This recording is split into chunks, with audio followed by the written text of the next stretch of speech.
साथियों, मैं विनोद सिंसनी स्वागत करता हूं आपका अपने YouTube channel the study planet में। साथियों, हम पढ़ रहे थे संधि और संधि में हम चल रहे हैं विसर्ग संधि में। विसर्ग संधि में हम आज 7 नियमों पर चर्चा कर चुके थे। आज हम चर्चा करेंगे विसर्ग संधि के 8वें, 9वें और 10वें नियम पर। तो साथियों, हेडिंग डालिए नियम नंबर 8। नियम नंबर 8। नियम नंबर 8 कहता है कि यदि पहले शब्द के अंत में ई या ओ हो, छोटी ई या छोटा ओ हो, उसके बाद विसर्ग लगा हो और विसर्ग के बाद ये रा आ जाए, रा, कौन सा वर्ण आ जाए, रा, तो संधि करते समय छोटी ई का तो बना देते हैं बड़ी और छोटा हुआ तो उसका बना देते हैं बड़ा हो और विसर्ग का कर देते हैं लो। देखिए,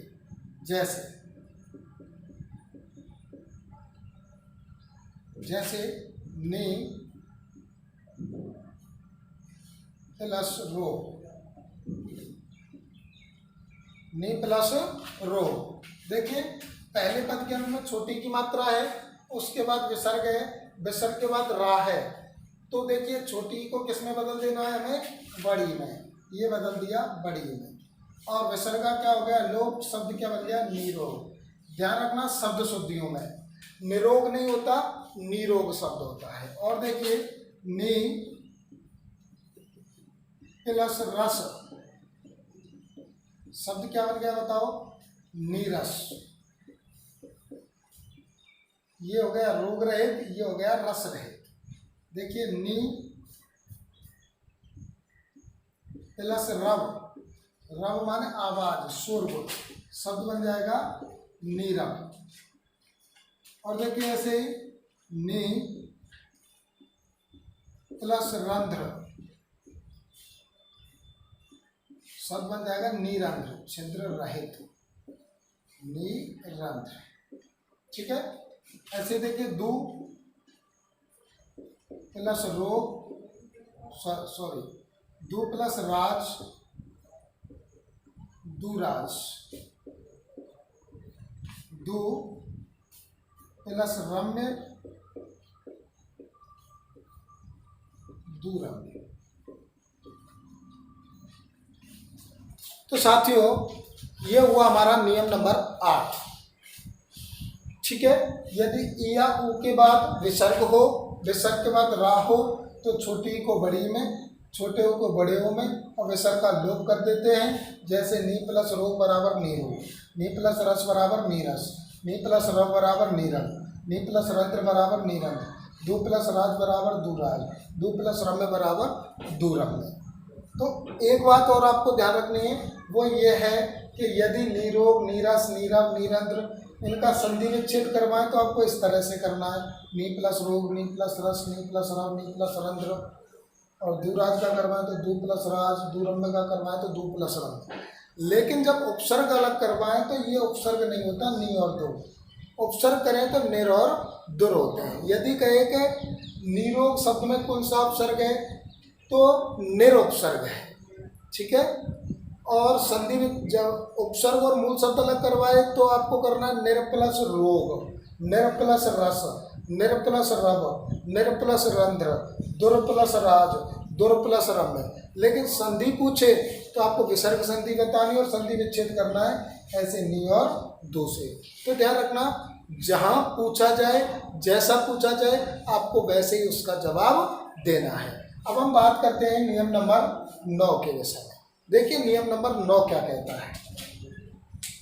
नियम नंबर 9 कहता है,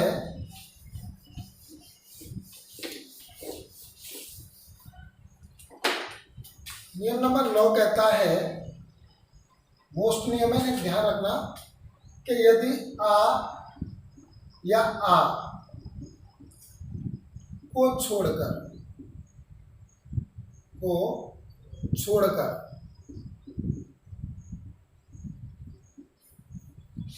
कोई अन्य स्वर हो, कोई अन्य स्वर हो, क्या नहीं आने चाहिए, आ या आ नहीं होनी चाहिए।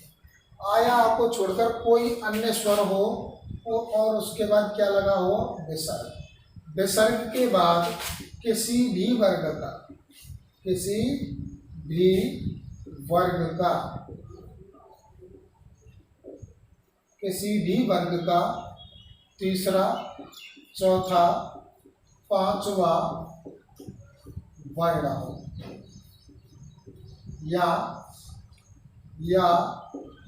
रा, ला, वा, या कोई स्वर। तो संधि करने पर ये जो विसर्ग है ये आदि रा में बदल जाता है। संधि करने पर ये किस में बदल जाता है, आदि रा में। जैसे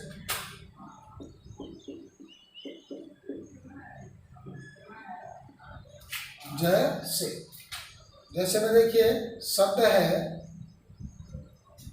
धनु प्लस धर।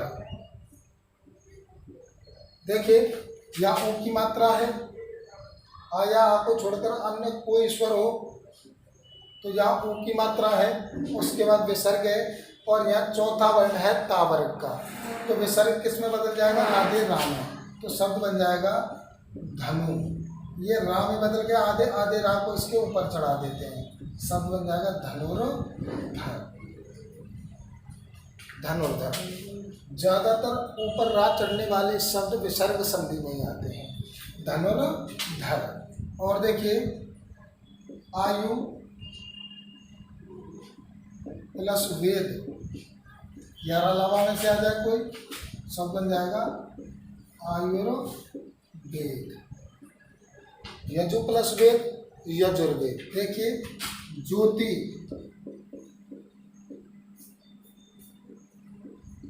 प्लस मय, 5वां अक्षर आ गया, सब बन जाएगा ज्योतिर्मय। ज्योति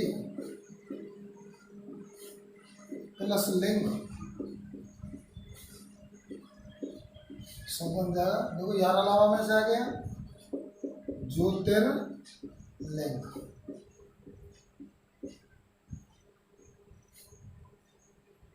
ज्योतिर्लिंग। और देखिए वही प्लस मंडल, 5वां अक्षर है, सब बन जाएगा बहिर्मंडल। ठीक है। और देखिए शब्द है मोस्ट शब्द, आसी प्लस वाद, सब बन जाएगा मोस्ट शब्द है। शब्द शुद्धि में भी ध्यान रखना है, आशीर्वाद ऐसे लिखा जाता है, आशीर्वाद। और देखिए शब्द है चतु प्लस भुज, फा चौथा अक्षर है, सब बन जाएगा चतुर्भुज। चतुर्भुज। और देखिए यहाँ लिख देता हूं मैं, स्वर भी आ जाए तो देखिए दु प्लस अवस्था,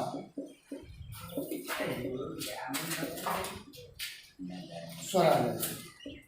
देखिए दूर, ये रा में बदल गया, आ इसमें आ गया दुर्वस्था। शब्द शुद्धि में ध्यान रखें, दुर्वस्था। दु प्लस उपयोग, दु विसर्ग रा में बदल गया, वो इसमें आ गया दुरुपयोग।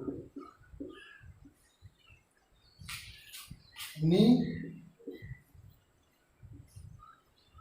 प्लस आहार, नी आ इसमें आ गया निराहार। नी प्लस इच्छा, सब बन जाएगा निरीक्षण। निरीक्षक होता तो निरीक्षक, नि प्लस ई है निरीह, नि प्लस उपाय निरुपाय, नि प्लस उद्देश्य निरुद्देश्य। तो आपको ध्यान रखना है यदि आ या आज को छोड़कर कोई अन्य स्वर हो, उसके बाद विसर्ग लगा हुआ हो, विसर्ग के बाद किसी भी वर्ग का तीसरा चौथा पांचवा वर्ण आ जाए या रलावा आ जाए या कोई स्वर आ जाए, तो जो विसर्ग है वो आधे रा में बदल जाता है। इसके दो चार और उदाहरण देख लेते हैं।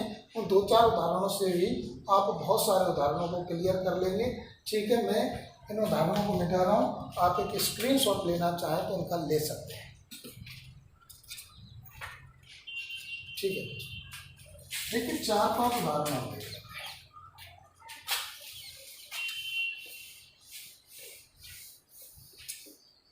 देखिए नि प्लस गुण, शब्द क्या बन जाएगा, देखिए विसर्ग का रा बन गया निर्गुण, नि प्लस मम निर्मम, नि प्लस धन निर्धन,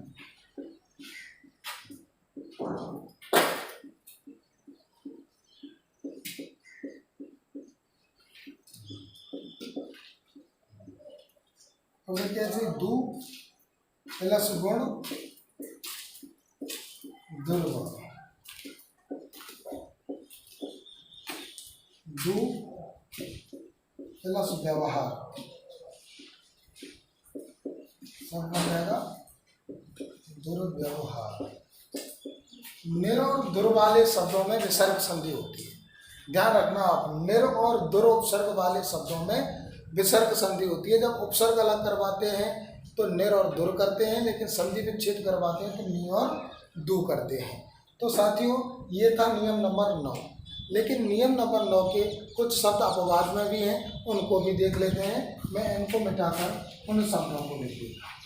देखिए अपवाद में जो है, ये तो विसर्ग किस में बदल जाता है, रा में, ये मैं यहाँ लिख देता हूँ। अब देखिए अपवाद, अपवाद, अपवाद देखिए अंत है और कोने वाले शब्द,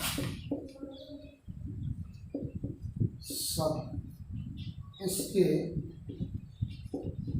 अपवाद, अपवाद है। मतलब समझिए अपवाद कैसे है। देखिए आ या आपको छोड़कर अन्य कोई स्वर आना चाहिए, लेकिन देखिए अंत है और कोने में क्या है, आ। ठीक है, और ये नियम कहता है कि आ या आ नहीं होनी चाहिए, अन्य कोई स्वर हो जब विसर्ग कर रहा होगा। लेकिन अंत और कोने के बाद भी यदि किसी वर्ग का तीसरा चौथा पांचवा वर्ण है, यारा लावा है, कोई स्वर है, तो भी विसर्ग आदि रा में बदल जाता है। तो अंत पुनः के बाद यदि तीसरा चौथा पांचवा यारा लावा या कोई स्वर है तो भी विसर्ग किस में बदल जाएगा, रा। अपवाद क्यों है, क्योंकि ये कहता आया आ नहीं होने चाहिए, लेकिन इन शब्दों में आया आ है, इसलिए अपवाद है। देखिए दो चार शब्द इसके लिए देख लेते हैं। अंत है प्लस धान, शब्द क्या बन जाएगा, देखिए ये विसर्ग आदि नाम में शब्द बन जाएगा अंतर ध्यान। मोस्ट शब्द, शब्द शुद्धि, अंतर ध्यान शब्द नहीं होता साथियों, शब्द होता है अंतर ध्यान। और देखिए अंत है प्लस यामी, शब्द क्या बन जाएगा, अंतर्यामी।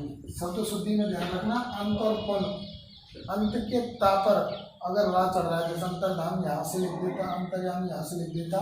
अंत और पुन, अंत जो लिखा हुआ है उसके बाद जो रा आता है वो अगले वर्ण पर आता है, ता के ऊपर नहीं आता। यदि ता के ऊपर है तो वो शब्द वर्तनी की दृष्टि से अशुद्ध लिखा हुआ है। ठीक है दोस्तों, तो देखिए अंत प्लस धान अंतर्धान, अंत प्लस यामी अंतर्यामी, अंत प्लस द्वंद्व अंतर्द्वंद्व, अंत प्लस आत्मा, एक शब्द अंत है प्लस आत्मा, शब्द क्या बन जाएगा, ये विसर्ग रा में बदल गया, आत्मा इसमें जो है अंतर आत्मा। अंत प्लस राज्य, अंतरराज्यीय, अंत प्लस राष्ट्रीय, अंतरराष्ट्रीय, ठीक है। अंत प्लस मन, अंतर्मन, सब शब्द ऐसे बन जाएंगे, ठीक है। अब पुनः वाले शब्द देख लो, ये तो हो गए अंत वाले। अब पुनः वाले शब्द देखो, पुनः प्लस जन्म, देखिए तीसरा अक्षर है चा छा जा, तो शब्द बन जाएगा पुनर्जन्म। पुनः प्लस विवाह, पुनर्विवाह, पुनः प्लस मिलन, पुनर्मिलन, पुनः प्लस उद्धार, पुनः प्लस उद्धार, क्या बन जाएगा बताओ? पुनरुद्धार, पुनरुद्धार। पुनः प्लस ईक्षण, पुनरीक्षण, ठीक है। पुनः प्लस आगमन, पुनरागमन। तो अंत है पुनः के बाद भी यदि तीसरा चौथा पांचवा आ जाता है या रलाम आ जाता है तो भी, या कोई स्वर आ जाता है तो भी विसर्ग आदि राम में बदल जाता है। तो दोस्तों ये हुआ हमारा नियम नंबर 9। उम्मीद करता हूँ बहुत अच्छे से समझ में आया होगा। आपको ये प्रक्रिया याद हुई तो आप 1 सेकंड लगाएंगे, शब्द को देखते ही पहचान लेंगे कि नेर और दुर वाले शब्दों में कौन सी संधि? विसर्ग संधि। ज़्यादातर ऊपर जो रा चढ़ता है वो भी शब्द, ज़्यादातर शब्द विसर्ग संधि में आते हैं। अब हम चलते हैं नियम नंबर 10 की ओर, जो इस संधि का अंतिम नियम है।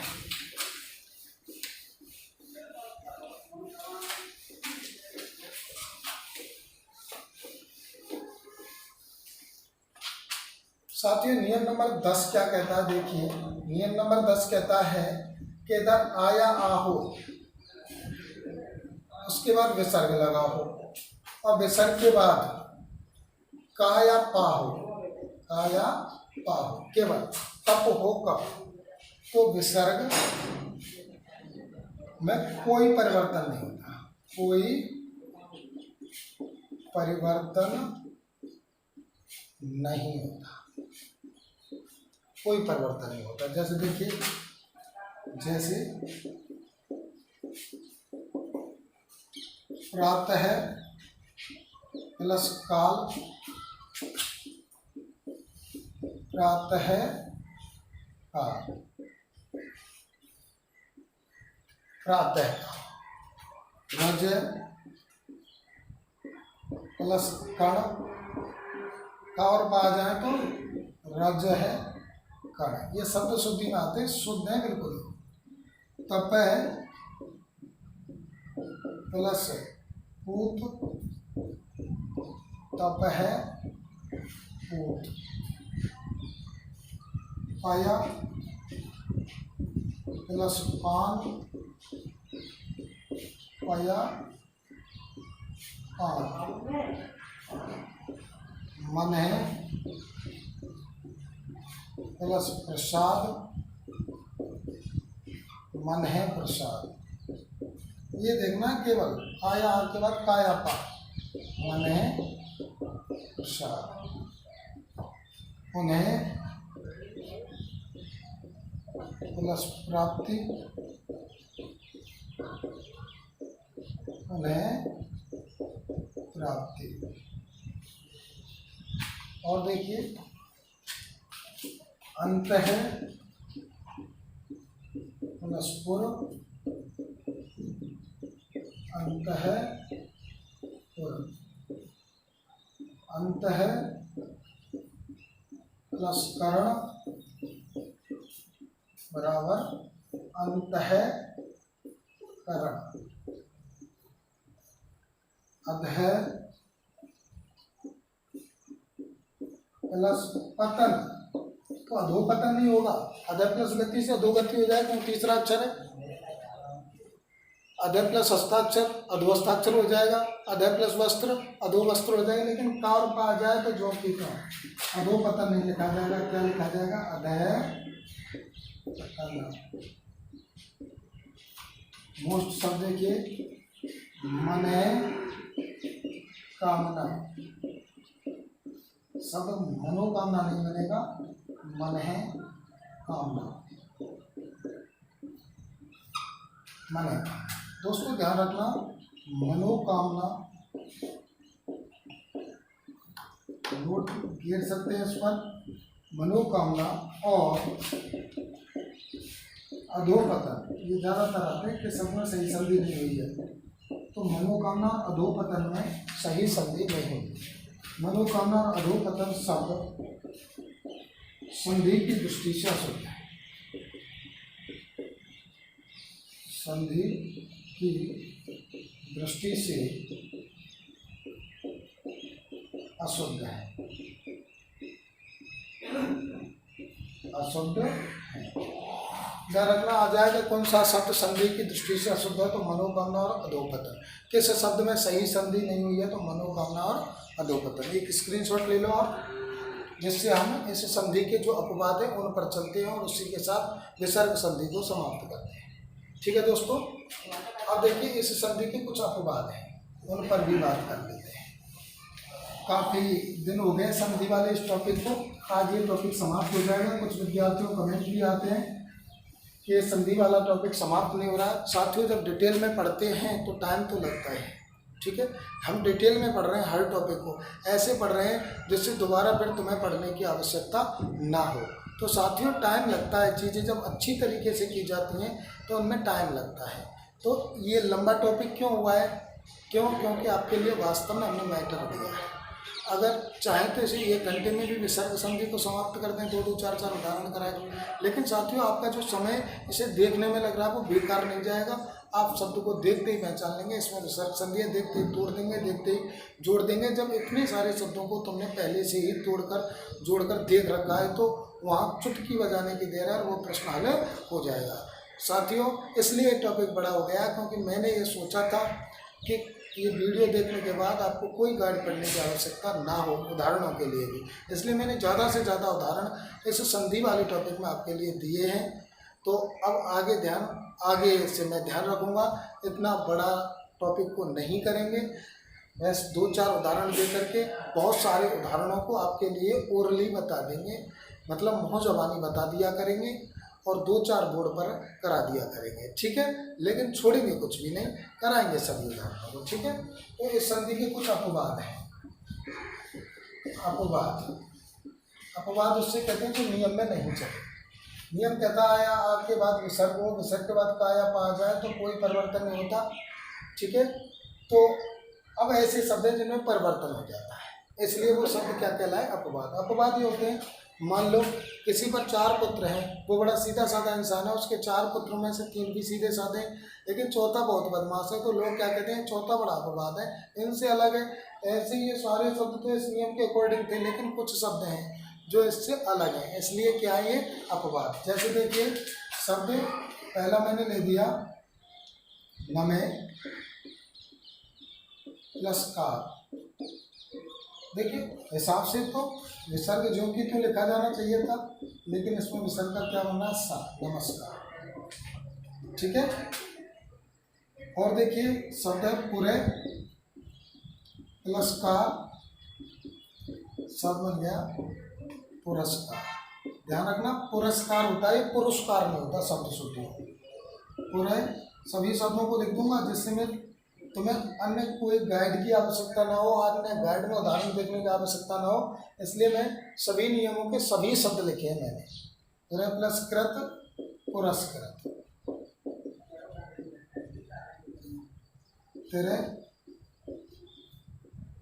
प्लस कार तिरस्कार, तेरे प्लस कृत तिरस्कृत, पर प्लस पर परस्पर, श्रेय प्लस कर श्रेयस्कर, भा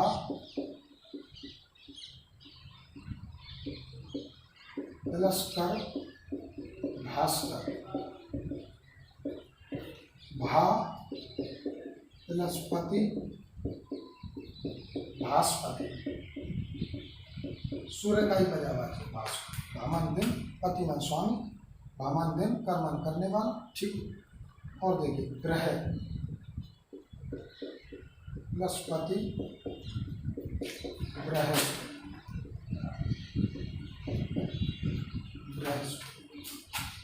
वाच बृहस्पति वाचस्पति,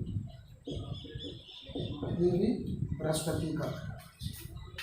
तो दोस्तों ये नियम में, इस नियम के अपवाद में ये शब्द है। एक शब्द और है, उसको भी याद कर लेना, स्वरय प्लस कार, शब्द क्या बन जाएगा? सरोकार। अपवाद है, कैसे भी बन जाए, आप ये सोचे इसमें से सा बन रहा है, इसमें ओ की मात्रा बन गई, कोई दिक्कत नहीं, आपके लिए ये शब्द आ जाए तो आप ध्यान रखना, सरय प्लस कार से शब्द बनेगा सरोकार। तो दोस्तों ये थे नियम नंबर 10 का जो नियम था उसके अपवाद। तो साथियों ये थे नियम नंबर 10 के अपवाद। ठीक है, वैसे देखिए विसर्ग में कोई परिवर्तन नहीं, तो इन शब्दों में संयोग है। संधि तो यहाँ है क्योंकि विसर्ग में परिवर्तन हो रहा है, और परिवर्तन होता है उसी को संधि कहते हैं, और जो कि तुम लिख देते हैं तो उसे संयोग कहते हैं। तो साथियों नियम तो ये होना चाहिए था, अपवाद में वो शब्द होने चाहिए थे, प्रातःकाल और ये। लेकिन साथियों तुम्हारी एनसीईआरटी में अन्य किताबों में नियम तो ये दे रखा है और ये अपवाद में दे रखे हैं, इसलिए हमारा उद्देश्य है प्रश्न को सही करना, इसलिए मैंने भी आपके लिए ऐसे ही करा है। उम्मीद करता हूँ आपकी समझ में ये विसर्ग संधि बहुत अच्छे से आई होगी, और जो शब्द आते हैं वो सभी शब्द मैंने इस बोर्ड पर करा दिए हैं, और बिल्कुल एक एक शब्द आपको ध्यान से पढ़ना है, एक भी शब्द बाहर नहीं जाएगा। यदि कोई शब्द एग्जाम में आया तो आपके इस बोर्ड से आएगा, ऐसा विश्वास आप मेरा कर सकते हैं। मैं आपको ये विश्वास दिला सकता हूँ कि एक भी प्रश्न इससे बाहर नहीं जाएगा, इसलिए बड़े ध्यान से आपको ये शब्द पढ़ने हैं। अब विसर्ग संधि आज समाप्त होती है। तो दोस्तों अब हम बात करेंगे हिंदी की तद्भव संधि, या कह सकते हैं हिंदी की संधि, या कह सकते हैं तद्भव संधि। तद्भव संधि क्या होती है साथियों? ये वीडियो काफ़ी बड़ी हो जाएगी इसलिए आपको यहाँ बता रहा हूँ। तद्भव संधि क्या होती है? जैसे पानी प्लस घाट पनघट, अंग प्लस पोछा अंगोछा, फूल प्लस तेल फुले। ठीक है, और देखिए पान प्लस बाड़ी पनवाड़ी, पात प्लस जड़ पतझड़, एक प्लस तारा एक तारा, एक प्लस 60 61, मास्टर प्लस साहब मास साहब, और देखिए घाट प्लस ओला खटोला, सांप प्लस ओला सपोला, चाचा प्लस एरा चचेरा, जब प्लस ही जभी, तब प्लस ही तभी, कहाँ प्लस ही कहीं। ऐसे शब्दों को तद्भव संधि में लिया जाता है। ठीक है, घोड़ा प्लस सवार घुड़सवार, घोड़ी प्लस चढ़ी घोड़े चढ़ी। जैसे नाक प्लस चढ़ा नग चढ़ा, नाक प्लस कटा नकटा, कान प्लस कटा कन कटा। ऐसे शब्दों को हिंदी की संधि या तद्भव संधि बोलते हैं, और ये शब्द इसी प्रकार आते हैं कि पनघट शब्द बना है, पन प्लस घट, पानी प्लस घट, पानी प्लस घाट, इनमें से कोई नहीं। ऐसे तो आपको ध्यान रखना है, पनघट शब्द बना है पानी प्लस घाट से। ठीक है दोस्तों, तो ये आज हमारा संधि वाला टॉपिक समाप्त होता है। मिलता हूँ नए जोश और जुनून के साथ अगले टॉपिक के साथ। ठीक है दोस्तों, तब तक के लिए नमस्कार।